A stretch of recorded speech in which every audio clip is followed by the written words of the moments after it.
नमस्कार, मैं मनोज कुमार आप सभी का स्वागत करता हूँ।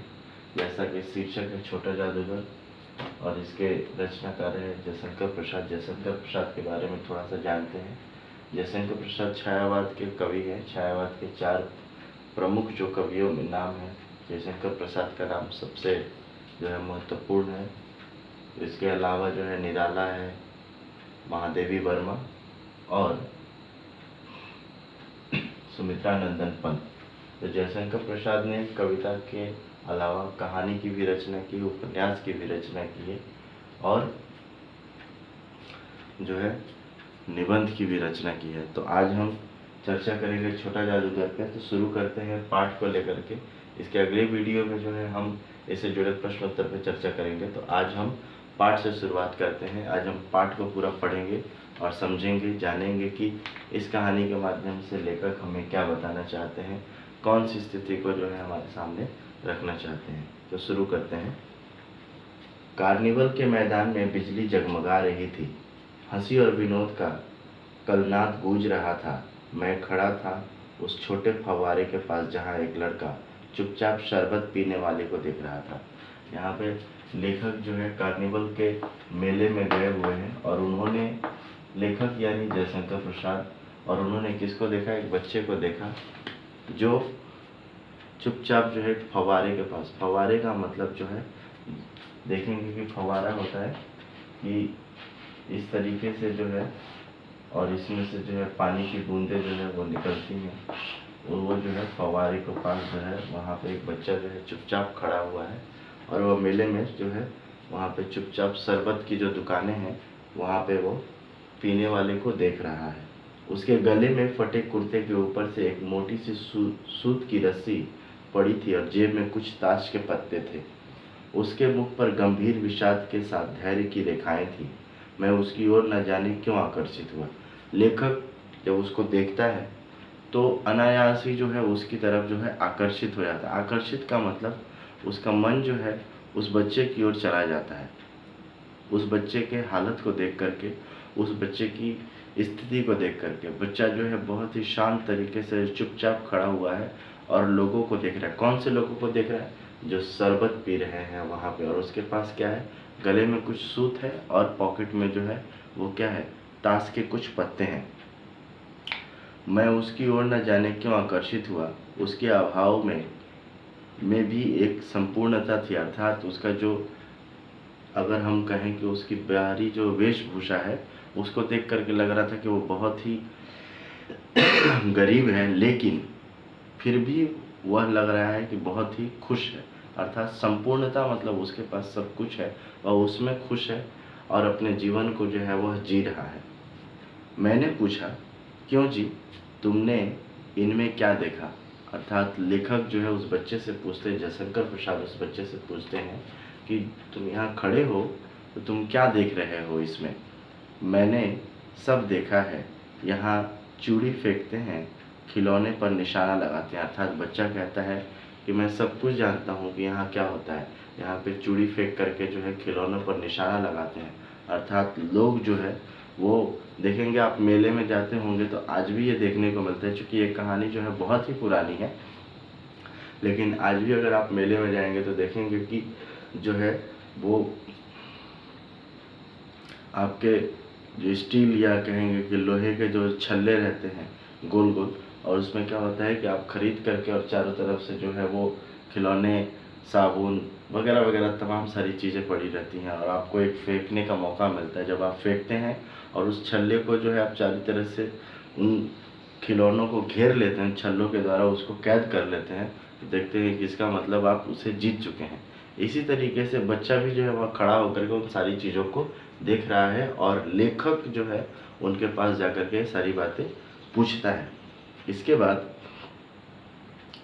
तीर से नंबर छेदते हैं। मुझे तो खिलौने पर निशाना लगाना बहुत अच्छा मालूम हुआ। जादूगर तो बिल्कुल निकम्मा है। उससे अच्छा तो ताश का खेल मैं ही दिखा सकता हूँ, उसने अपनी प्रगल्भता से कहा। अर्थात वह अपने आप को साबित करना चाहता है।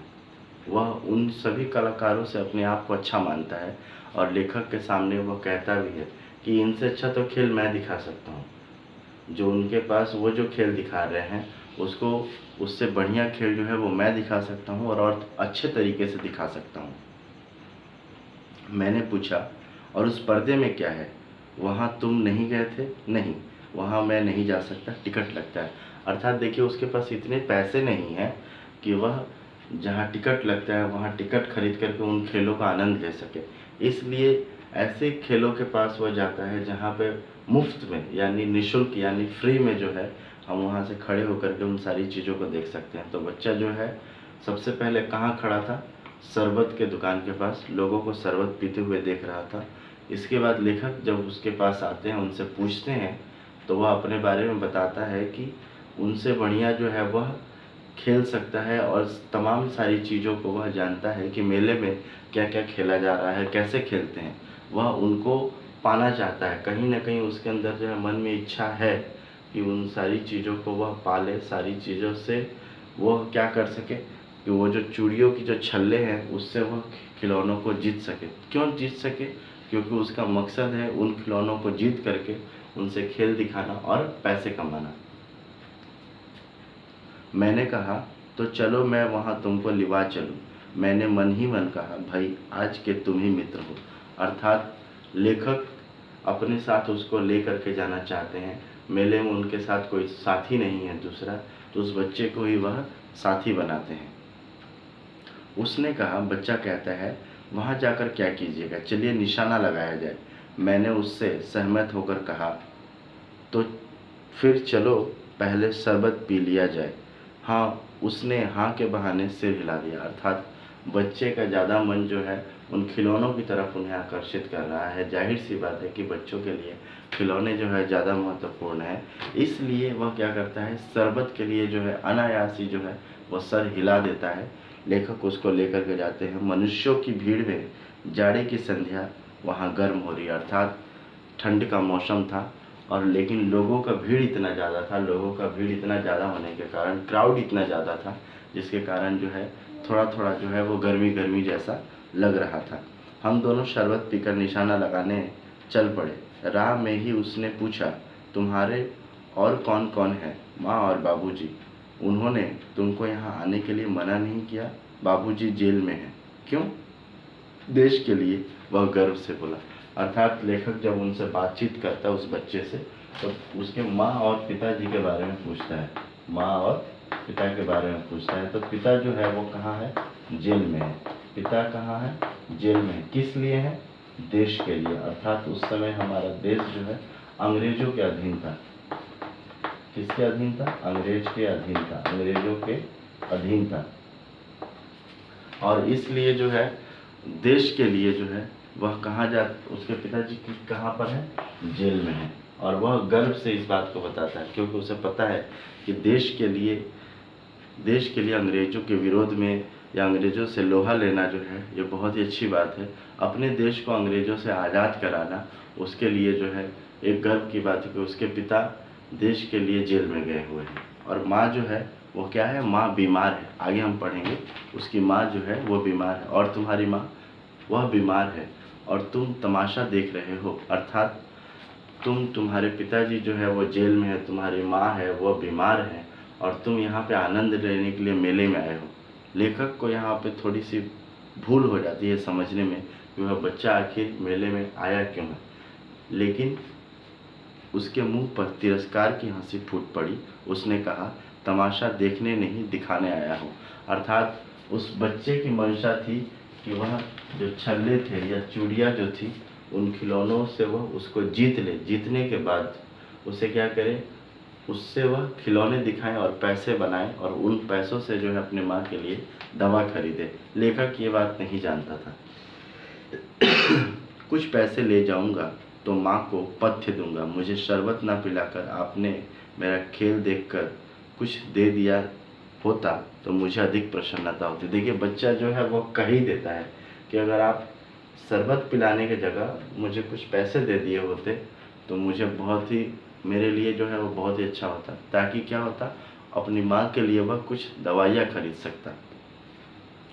मैं आश्चर्य से उस 13-14 वर्ष के बालक को देखने लगा था। उस बालक की उम्र जो है वह 13 से लेकर के 14 वर्ष की है। लेखक क्यों आश्चर्य से देखने लगा? लेखक इसलिए आश्चर्य से देखने लगा कि वह बच्चे की मानसिकता को देखता है कि बच्चा जो है वक्त के पहले ही जो है वह दुनियादारी को समझ गया है, वह समाज के लोगों को समझ गया है, और सबसे बड़ी बात देखिए वह क्या है, आर्थिक रूप से जो है वह क्या है, संपन्न नहीं है। आर्थिक रूप से संपन्न यानी उसके पास उतने पैसे नहीं हैं कि वह अपने माँ का इलाज जो है वो अच्छे तरीके से कर सके। और चूंकि आप जानते हैं कि एक पिता जो है वह घर को चलाता है, 13-14 वर्ष का बच्चा जो है परिवार चलाने लायक नहीं है उम्र, लेकिन फिर भी यह बच्चा जो है अपने परिवार के लिए, अपनी माता जी के लिए जो है वो मेहनत करता है, प्रयास करता है। इसके बावजूद भी कि उसके पिता जेल में है और उसके पिता को जेल से आने में काफ़ी समय लगेगा, वह मन हारता नहीं है, वह हमेशा प्रयास करता है, निरंतर प्रयास करता है, चूँकि माँ के स्वास्थ्य में जो है अच्छा हो सके, उसका जो है बीमार है वो क्या हो सके, जल्दी से जल्दी ठीक हो सके, उसके लिए जो है हमेशा वह प्रयास करता ही रहता है। उसके बाद क्या होता है, हाँ मैं सच कहता हूँ बाबूजी, माँ बीमार है इसलिए मैं नहीं गया। कहाँ? जेल में। अर्थात देखिए उसके अंदर भी जो है देशभक्ति है, उसके अंदर भी एक जज्बा है कि मैं भी अपने देश के लिए जो है लड़ूं, और अगर उसके लिए मुझे जेल भी जाना पड़े तो वह जाने के लिए तैयार है। चूँकि उसकी उम्र छोटी है लेकिन फिर भी वह पीछे नहीं हटता है। लेकिन उसकी माँ बीमार है, इसलिए अगर वह जेल चला जाएगा तो माँ को कौन देखेगा, इसलिए वह जेल नहीं जाता, उसके पिता ही केवल जेल जाते हैं। जेल में कुछ लोग खेल तमाशा देखते ही हैं, तो क्यों मैं न दिखाकर माँ का दवा करूं और अपना पेट भरूं। मैंने दीर्घ निश्वास लिया। चारों ओर बिजली के लट्टू नाच रहे थे। मन व्यग्र हो उठा। मैंने उससे कहा, अच्छा चलो निशाना लगाया जाए। हम दोनों उस जगह पर पहुंचे जहां खिलौनों को गेंद से गिराया जाता था। अर्थात बॉल से जो है खिलौनों को मार करके हम क्या करते हैं, गिराते हैं, और जितने खिलौने गिराएंगे उतने खिलौने जो है वो मेरे हो जाएंगे। अर्थात बच्चा जो है उस खेल की तरफ जाता है, लेखक भी उसे लेकर के जाते हैं। लेखक यानी जयशंकर प्रसाद। जयशंकर प्रसाद मैंने कहा छायावाद के प्रमुख कवियों में से एक हैं, और इन्होंने जो है कहानी की रचना की है, उपन्यासों की रचना की है, इसके अलावा निबंध भी लिखा है। ठीक है, आगे चलते हैं।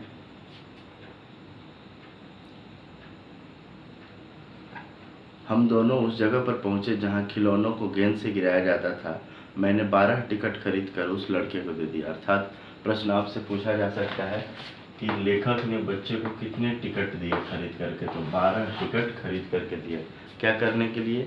उस गेंद से खिलौनों को गिराने के लिए। वह निकला पक्का निशानेबाज, उसकी कोई गेंद खाली नहीं गई। अर्थात लेखक को भी नहीं पता था कि वह बच्चा जो है इतना माहिर है कि वह सारे खिलौनों को वह जीत लेगा। अर्थात उसे 12 जो टिकट दिए गए थे उसके बदले उसे 12 गेंद मिले थे।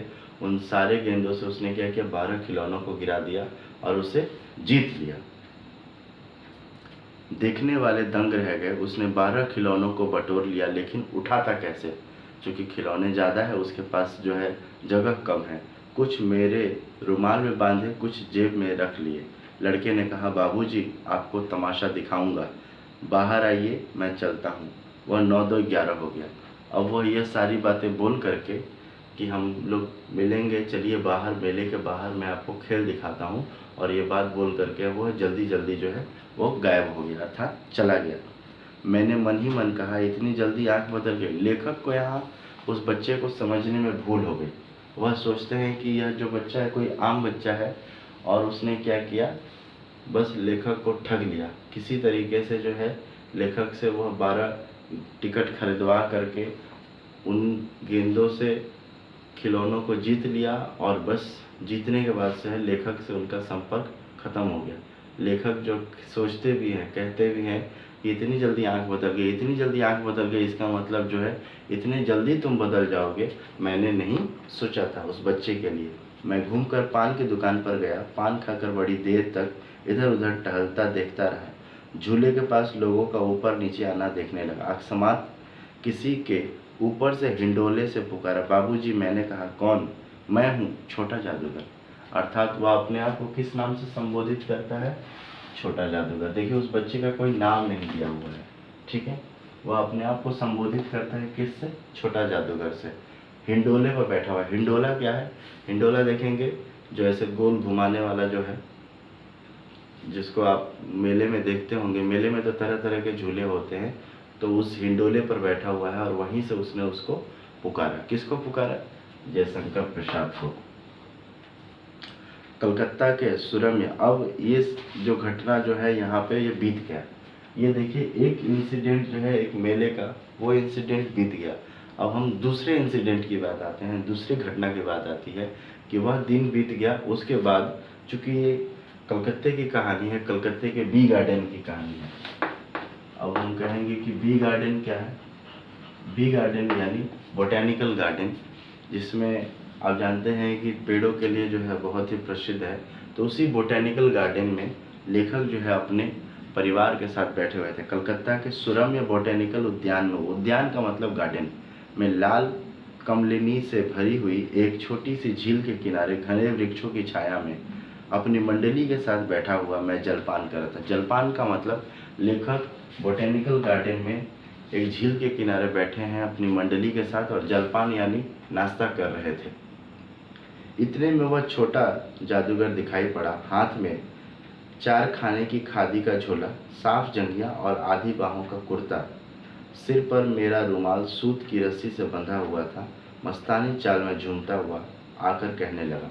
देखा लेखक ने कि वह बच्चा जो है वह उस बोटेनिकल गार्डन में आया है और आकर के क्या लेखक का जो रुमाल है उसको अपने सर पे बांधा है, खादी का उसने बैग लिया है, इसके अलावा उसमें सारे खिलौने रखे हुए हैं और हाफ पैंट जांघिया पहना है और उसके बाद हाफ शर्ट जो है उसने पहना हुआ है। बाबूजी नमस्ते, आज कहिए तो खेल दिखाऊं? वो बच्चा कहता है कि बाबूजी उस दिन तो खेल नहीं दिखा पाया, आज अगर कहेंगे तो बोलिए खेल दिखाता हूँ यहाँ पर। नहीं जी, अभी हम लोग जलपान कर रहे हैं। तो कहता है क्या, लेखक क्या कहते हैं कि नहीं नहीं नहीं, अभी खेल दिखाने की ज़रूरत नहीं है, अभी हम लोग जो है वो नाश्ता कर रहे हैं, तो अभी तुम, कहने का मतलब है कि तुम यहाँ से चले जाओ। लेकिन अब देखिए उसे मन है खेल दिखाने का, लेकिन वह बार बार जो है वह जिद करने लगता है।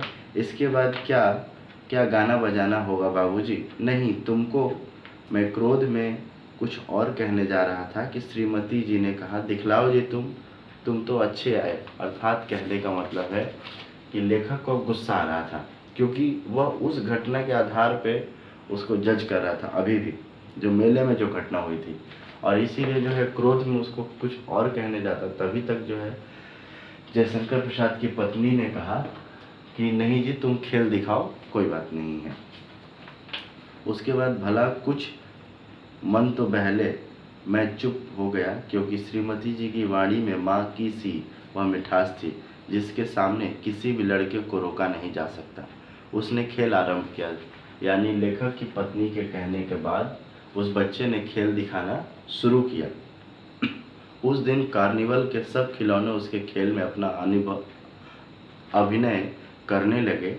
बिल्ली रूठने लगी, भालू मनाने लगा, बंदर घुड़कने लगा। अर्थात आपसे यह प्रश्न पूछा जाए कि उस बच्चे ने जो खिलौने जीते थे मेले में, उनमें से किसी 2 खिलौनों का नाम बताइए, 2 कैरेक्टर का नाम बताइए। तो उसमें से कौन कौन से, देखिए यहाँ पे 3 चीज़ों का नाम दिया हुआ है, भालू है, बिल्ली है, बंदर है। ये शॉर्ट क्वेश्चन में आ सकते हैं छोटे बच्चों के लिए। तो आप जो है इसके लिए ये सारे प्रश्नों का उत्तर यहाँ से इसको अंडरलाइन कर सकते हैं ताकि आप इसको समझ सकें। गुड़िया का ब्याह हुआ, देखिए गुड़िया भी है, गुड्डा भी है। लड़के की बातों में खेल ही हो रहा था, वह सब हंसते हंसते लोटपोट हो गया। अर्थात बच्चा जो है उस खेल को बड़े ही मज़े से उसे दिखा रहा था। मैं सोच रहा था बालक की ज़रूरतों ने कितना शीघ्र चतुर बना दिया, यही तो संसार है। अर्थात उस 13-14 वर्ष की उम्र का वह बच्चा जो है वह बड़े की वयस्कों की तरह जो है वह क्या करने लगा, बात करने लगा, लोगों को समझने लगा, विचारों को, उसके अंदर जो है विचार जो है वो बड़ों के विचार हैं। लेखक बार बार कहते हैं कि इस अभाव, देखिए व्यक्ति को अभाव में बहुत कुछ सीखने को मिलता है। अभाव से ही व्यक्ति दुनियादारी समझता है कि अब देखिए, सबसे पहले सबसे बड़ी बात है कि अगर आपके पास सब कुछ है ही, सब कुछ है ही, तो आप उस चीज़ को महसूस नहीं कर सकते हैं कि कमी। लेकिन जब जीवन में कमी होती है तभी व्यक्ति जो है महसूस कर पाता है। अगर आपके पास सब कुछ है, सब कुछ समय से मिल जा रहा है, तो आप उसके महत्व को नहीं समझ सकते। तो उस बच्चे के पास जो है वो सब कुछ नहीं है, उसे उससे पाने के लिए उसे मेहनत करना पड़ता है, लेकिन आप जो है वो मेहनत नहीं करते हैं। देखेंगे कि जिस व्यक्ति के पास जो है ज़्यादा धन है, ज़्यादा सब कुछ, सारी सुख सुविधाएं हैं, वह व्यक्ति जो है धन के महत्व को, समय के महत्व को और दूसरे लोगों से जो है अपने आप को हमेशा बेहतर समझता है। वह सोचता है कि मैंने दुनिया पूरा देखा। लेकिन दुनिया व्यक्ति तभी सीखता है, या दुनिया में व्यक्ति तभी देखेंगे कि समझ सकता है जब उसके पास अभाव हो। तभी जो है हमेशा देखेंगे कि वह चीज़ों को समझ सकता है, हालात को समझ सकता है, दुनियादारी समझ सकता है। लेकिन जो व्यक्ति हमेशा सुख में रहता है वह दुनियादारी नहीं समझ सकता है। उसे दुनियादारी समझने में काफ़ी समय, भले ही वो उम्र में कितना भी बड़ा हो जाए, लेकिन वह दुनियादारी के मामले में बहुत ही छोटा है। तो लेखक कहते हैं कि भले ही बच्चे का उम्र जो है 13 और 14 साल का हो महज, लेकिन उसकी जो सोच है, उसकी जो विचारधारा है और परिवार के प्रति उसका जो कर्तव्य है, उसे उसने क्या किया है, बड़ा बना दिया है। अब आगे बढ़ते हैं। ताश के सब पत्ते लाल हो गए, फिर सब काले हो गए। गले की सूत की डोरी टुकड़े टुकड़े होकर फिर जुड़ गई। लट्टू अपने आप नाच रहे थे। मैंने कहा, अब हो चुका, अपना खेल बटोर लो, हम लोग भी अब जाएंगे। अर्थात लेखक जो है उसे बीच में टोकते हुए कहते हैं कि अब तुम ये सारी चीज़ें बटोर लो, अब हम लोग यहाँ से अब प्रस्थान करेंगे, अर्थात अब हम लोग जो है वापस जाएंगे। छोटा जादूगर कहिए, यही मेरा नाम है। अब देखिए, इसी बीच क्या होता है कि श्रीमती जी ने धीरे से 1 रुपया दे दिया। वह उछल पड़ा। मैंने कहा, लड़के, अर्थात उसकी पत्नी ने उस बच्चे को कितने रुपए दिए, 1 रुपया दे दिया। उसने क्या किया, पैसे रख लिए। और लेखक कहते हैं, छोटा जादूगर कहिए, लड़का मत कहिए मुझे, छोटा जादूगर कहिए, मेरा यही नाम है, इसी से मेरी जीविका है। मैं कुछ बोलना ही चाहता था कि श्रीमती जी ने कहा, अच्छा तुम इस रुपए का क्या करोगे? तब वो कहता है, पहले भरपेट पकौड़ी खाऊंगा, फिर एक सूती की चादर लूँगा। मेरा क्रोध अब लौट आया। अर्थात जैसे ही उसने कहा कि एक सूती की चादर लूँगा, चादर, अच्छा वो बच्चा जो है चादर क्यों लेगा? इस बात को जानने के लिए लेखक जो है थोड़ा सा शांत हो गया। क्या कहता है वह, कि मैं अपने आप पर बहुत क्रुद्ध होकर सोचने लगा, ओह कितना स्वार्थी हूँ मैंने उसके 1 रुपया पाने पर मैं ईर्ष्या करने लगा था। अर्थात लेखक को अपनी गलती का एहसास हुआ कि उसे अब उसके साथ जो है क्रोध से पेश नहीं आना चाहिए। पहले उसकी बातों को समझे कि वह क्या कहना चाहता है। वह नमस्कार करके चला गया। हम लोग लता कुंज देखने के लिए चले। उस छोटे से बनावटी जंगल में संध्या साय साय करने लगी थी। डूबते हुए सूर्य की अंतिम किरण पेड़ों की पत्तियों पर से विदाई ले रही थी। चारों ओर सुनसान था। हम लोग धीरे धीरे मोटर से हावड़ा की ओर आ रहे थे। अर्थात बोटेनिकल गार्डन से लेखक जो है वापस शाम होते होते हावड़ा की ओर चले आए। रह रहकर छोटा जादूगर का स्मरण हो आता। एक दिन सचमुच वह झोपड़ी के पास चादर कंधे पर डाले खड़ा था। मैंने मोटर रोककर उससे पूछा, तुम ये यहाँ कहाँ? अर्थात एक दिन फिर जो है, ये दूसरे दिन की बात है, लेखक ने उस बच्चे को देख लिया और पूछा कि तुम यहाँ कहाँ हो? मेरी माँ यहीं है ना। अब उसे अस्पताल वालों ने निकाल दिया। देखिए, उसके पास इतने पैसे नहीं हैं कि इलाज करने के लिए वो अस्पताल में भर्ती उसको करा सके, इसलिए अस्पताल का बिल जो है वो ज़्यादा होने के कारण अस्पताल वालों ने क्या किया, उसकी माँ को वहाँ से निकाल दिया। चूँकि देखिए, पिता के कंधों पर सारी जिम्मेदारियाँ थी और पिता जो है वो जेल में है, इसलिए अब उसकी देखभाल करने वाला जो है वह कोई नहीं है। और मुख्य रूप से वह जो बच्चा है वह क्या कर सकता है, वह खाने के लिए पैसे जो है वो जुटा रहा है, इससे ज़्यादा वह कुछ नहीं कर सकता था। तो उसके पिता के जेल में होने की वजह से अस्पताल का या जो है बिल, हॉस्पिटल का बिल जो है वो नहीं देने के कारण उसकी माँ को वहाँ से निकाल दिया गया। तो एक स्त्री चीथड़ों में लदी हुई काँप रही थी। छोटे जादूगर ने कंबल ऊपर डालकर उसके शरीर से लिपटते हुए कहा, माँ, मेरी आंखों से आंसू निकल पड़े। जब वह बच्चा जो है अपने माँ से लिपट करके माँ कहता है, और जो उसने लेखक की पत्नी ने 1 रुपये जो दिए थे उससे उसने क्या किया, उससे जो सूती का चादर खरीदा था उसको उसने उठा दिया, जिसके कारण जो है, क्योंकि ठंड का मौसम था, मैंने आपको पहले ही कहा था कि ठंड का मौसम है, कार्निवल के मेले में जो है लोगों की भीड़ की वजह से थोड़ी गर्मी लग रही थी, लेकिन वो क्या था, ठंड का मौसम था। एक दिन कलकत्ता के उस उद्यान को फिर देखने की इच्छा से मैं अकेला ही चल पड़ा। 10 बज चुके थे। मैंने देखा कि उस निर्मूल धूप में सड़क के किनारे एक कपड़े पर छोटा जादूगर का रंगमंच सजा था। मोटर रोककर उतर पड़ा। वहाँ बिल्ली रूठ रही थी, भालू मनाने चला था, ब्याह की तैयारी थी। पर सब होते हुए भी जादूगर की वाड़ी में प्रसन्नता की तरी नहीं थी, मानो उसके रोए रो रहे हो। मैंने आश्चर्य से पूछा।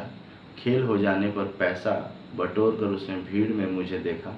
वह जैसे क्षण भर के लिए स्फूर्तिमान हो गया। अर्थात कहने का मतलब है कि अब ये देखिए, फिर दूसरे दिन की घटना है कि एक बार लेखक को फिर से जो है बोटेनिकल गार्डन की में जो है जाने की इच्छा होती है, तो वह जाते हैं, लेकिन इस बार अपने परिवार के साथ नहीं, अकेले जाते हैं। तो उन्होंने देखा सुबह के 10 बज रहे थे, वो छोटा जादूगर है, वो खेल दिखा रहा है, लेकिन खेल दिखाने के समय जो है उसके मन में वैसी प्रसन्नता नहीं है, वैसी खुशी नहीं है, वैसी उसकी बोली नहीं है। अर्थात कुछ ना कुछ जो है वो सोच रहा है। और सोच क्या रहा है, अर्थात उसकी माँ जो है वो आज ज़्यादा गंभीर स्थिति में है, ज़्यादा बीमार है, और उसकी माँ ने उससे कहा था कि तुम आज जल्दी चले आना वापस। ये सारी बातें जो है वो सोचता है। उसी समय लेखक उसे देखते हैं।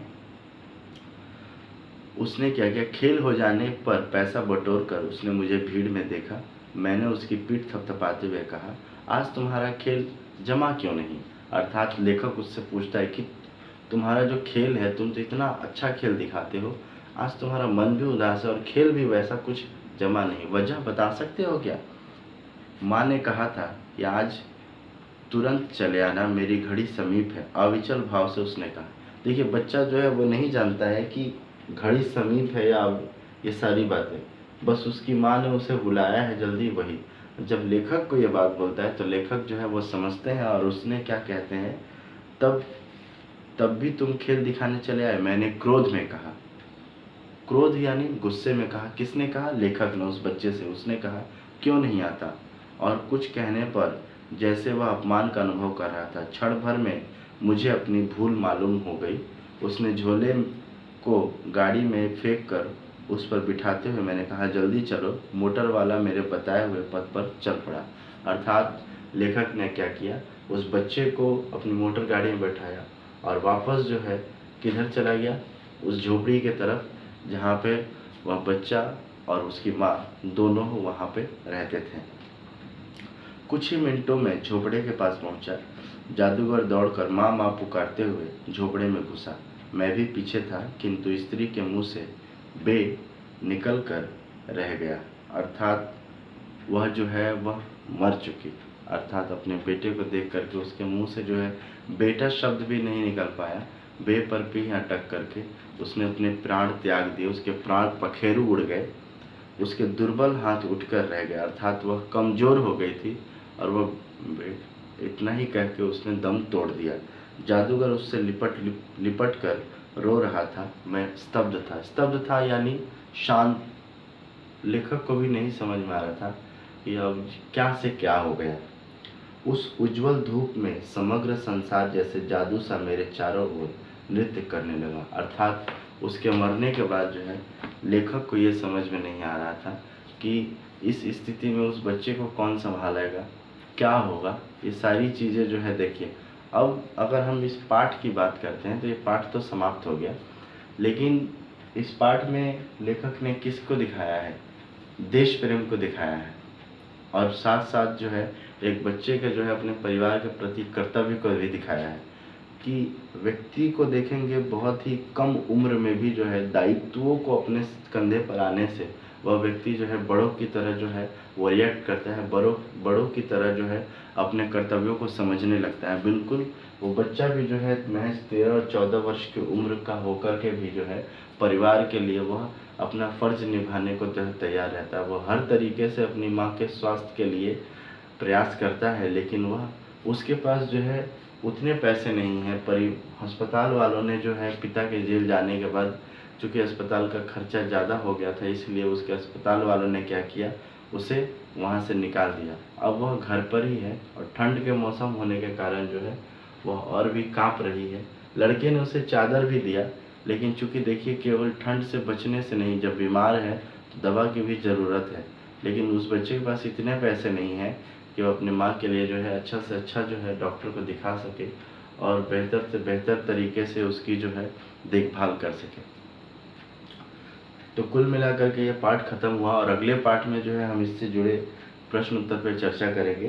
तो आज के लिए इतना काफ़ी है, अगले वीडियो में मिलते हैं हम लोग। धन्यवाद।